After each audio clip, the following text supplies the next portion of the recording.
জীবনের পথে হেঁটে চলা যেমন চড়াই উতরাইতে ভরা, তেমনি এক দুর্গম হেঁটে চলার গল্প বলবেই তথ্যচিত্র। কন্যাকুমারী থেকে কাশ্মীর পায়ে হেঁটে চলেছে একটি দল, যাদের পথপ্রদর্শক শ্রীএম।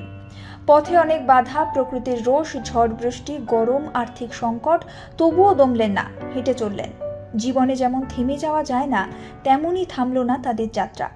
1 ঘন্টা 37 মিনিট দর্শককে এক রুদ্ধশ্বাস অভিজ্ঞতা দেয় এই তথ্যচিত্র। তবে সবকিছুর পেছনেই কারিগর থাকে, যারা নীরবে গড়ে তোলেন তার সৃষ্টি। এই তথ্যচিত্র যিনি আমাদের উপহার দিয়েছেন, সেই আকাশ সাগর চোপড়াও কিন্তু সামিল ছিলেন সেই যাত্রায়। এত বাধা অতিক্রম করে ছবি তৈরির সমস্ত সরঞ্জাম বয়ে নিয়ে তিনিও হেঁটেছিলেন পুরোটা। কেমন ছিল সেই চলা? ছবি তৈরি কি পূর্ব পরিকল্পিত ছিল? কি বলছেন পরিচালক আকাশ সাগর Chopra? Just wanted to know about the process of the documentary. So, were you there as a part of the march? We were there. So our crew was following them in every state at the key locations where the topography changed, and we filmed for about 474 days while they walked from K2K, Kanyakumari to Kashmir. There were times when we had 4 archival cameras filming separately, and we had our production crew separately filming. By the end of the entire 1.5 years, we had about 1800 hours of footage, roughly.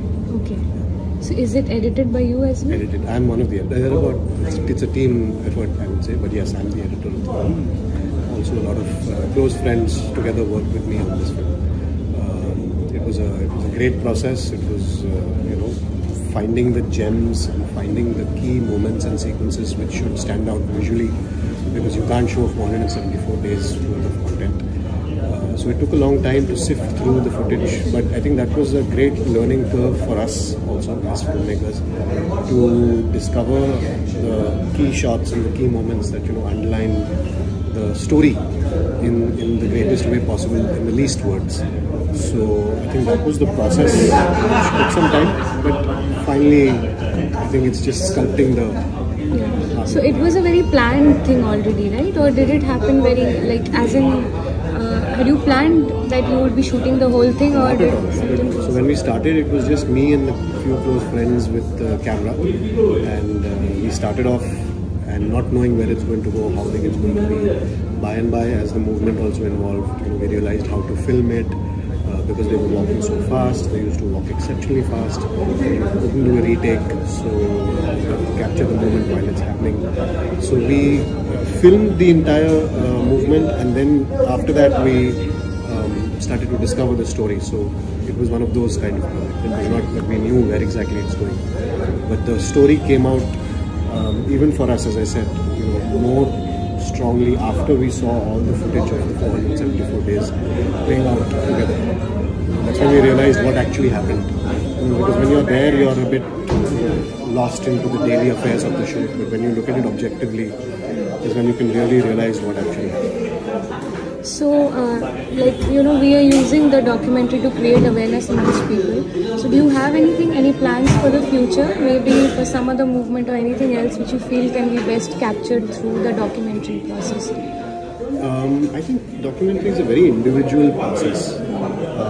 It requires a lot of selfless conviction by the filmmaker. So, I think wherever the filmmaker is inspired and feels and resonates with a cause, or feels and resonates with something, it's a natural alignment where he or she takes the craft and wishes to tell that story.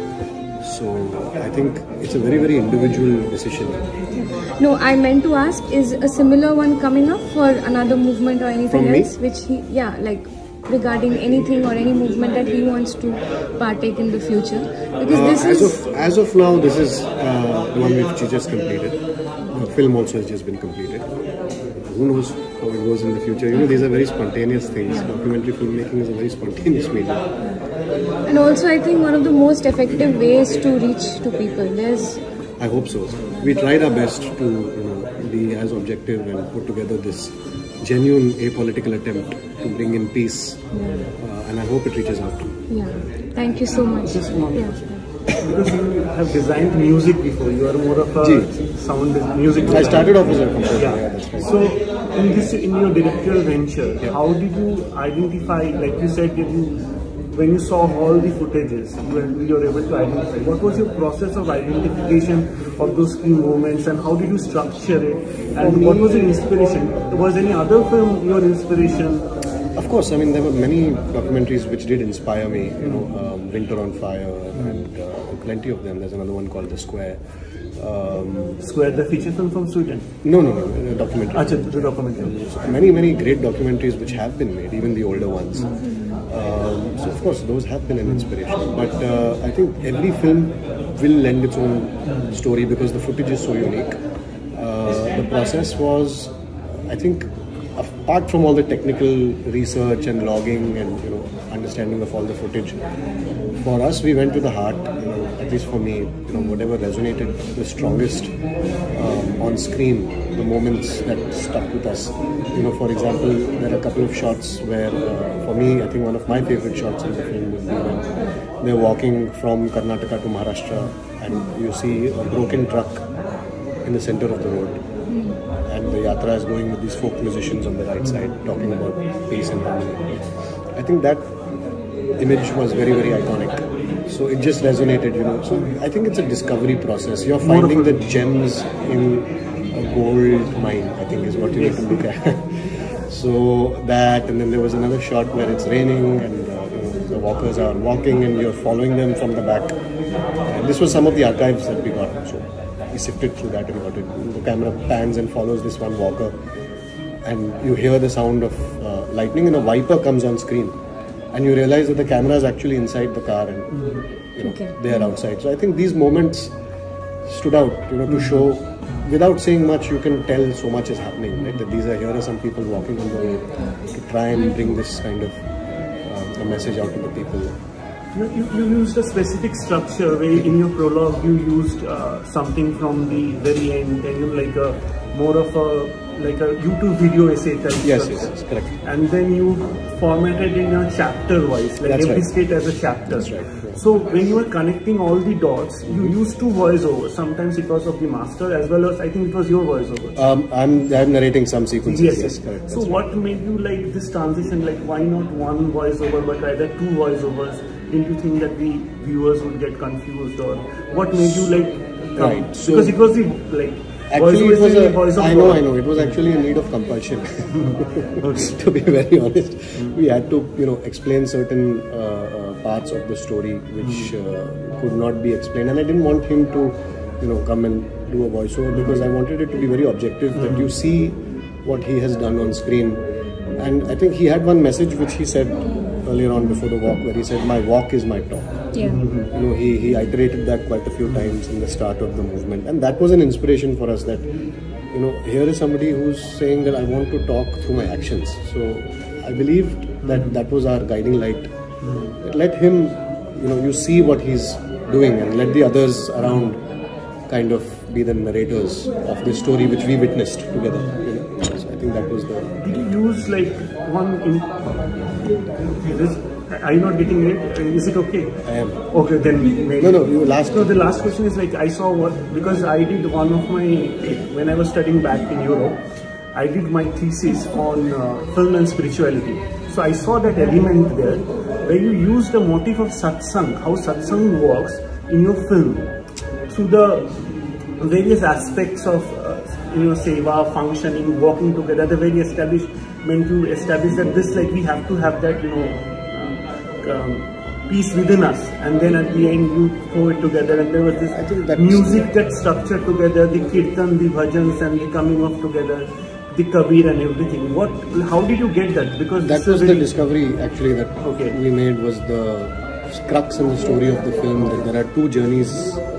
One is the external one which you see, and the second is the internal journey, the inner journey, that the change happens first within you, and if that is not reflected, which even he says in his last day's speech, right? He gives a very beautiful example of Conference of the Birds, where he says that finally they make a large journey, the birds traveling together, and find a mirror, and they look at the mirror and they look at themselves, and that's where the change begins. So I think that by itself was the inspiration for everything that was. Thank you so much. Thank you. Thank you so much. আকাশ সাগর চোপড়ার এই সাক্ষাৎকারটি নিয়েছেন বিপাশা সেন। কতটা কঠিন ছিল এই কাজ, কলকাতার একটি বিখ্যাত management school Indian institute of ম্যানেজমেন্টের একটি অনুষ্ঠানে উপস্থিত হয়ে জানিয়েছিলেন পরিচালক আকাশ সাগর Chopra. He's saying he's the cast, but in documentaries, it's the subject which is the film. So everything that you see is nothing but the walk of hope. And what he did in those 1.5 years, we've tried to be as objective as possible in putting out this story of 1.5 years. As he mentioned earlier, there was a mountain of footage that we had. We had about over 1800 hours to sift through. It took almost 2 years to narrow that down. Our first cut was at about 11 hours, then it came to 9, then 4. And the objective was to put out his entire journey of 1.5 years in 1.5 hours, so that you can see Kanyakumari to Kashmir and every state, every village, town, district that they went to, with as much as objectivity as it actually happened. And even for us, this film was a learning journey. It taught us more than when we were on ground with the walk also. You know, reflecting upon it, seeing what actually happened, really helped us create, put together, I would say, the story of what transpired. And this, I call it the gargantuan effort for peace, which I don't think we've seen in modern Indian history, at least since the past 100 years. So it was the idea to preserve this movement so that people can see it, and hopefully if it touches a chord in you, my job as a filmmaker is done. That's all I have to say. If there's any questions in terms of the film or the technical aspects, I'm happy to take that. But in terms of the core essence of the walk, I think he's the right person. I won't be able to speak. Is it possible to find other venues where this film can be shown? This is your film. Because, okay. It's your film. It belongs to you. That's what we want to do. Wherever you wish, it's your film. Please feel free. We're already planning. We've got some. Sure. This is complete. Thank you. So it's time to move to felicitation of our guests. We are looking for distribution for the film now. We are working towards it. I mean, we've just completed our festival circuit from Europe, and we've just come back to India. We had our first screening in Mumbai, then in Bangalore, and this is our first Calcutta screening.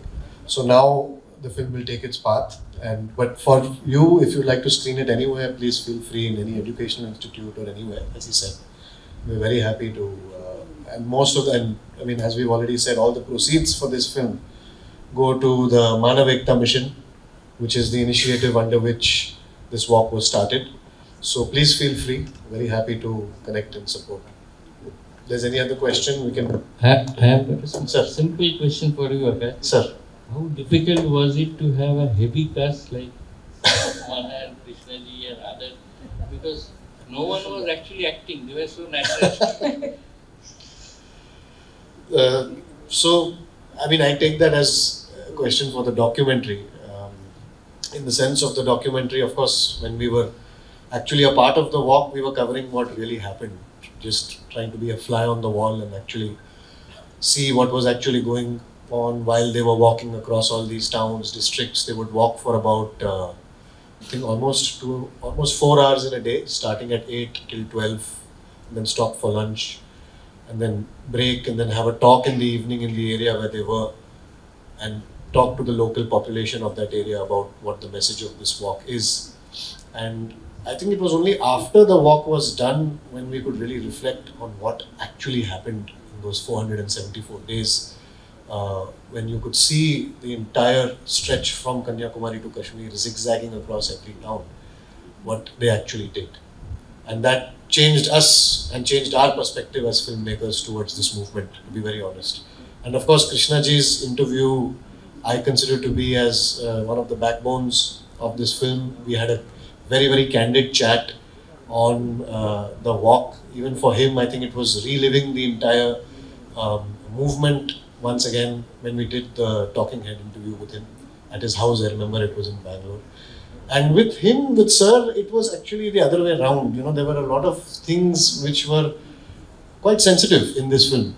And at some points when I showed him the rough cut, and I asked him, is it okay to show this? He said, yeah, show all this. Just take out the fact that I had a knee pain. I don't want people to have sympathy for me. I said, no. We're going to show what happened. So this was his approach. He was completely, supportive and in fact more objective sometimes than I was with regards to this film. But I don't think this film is this film without the walk of hope. It's simply put, you're calling it the cast, but it's basically what you're seeing is the walk of hope.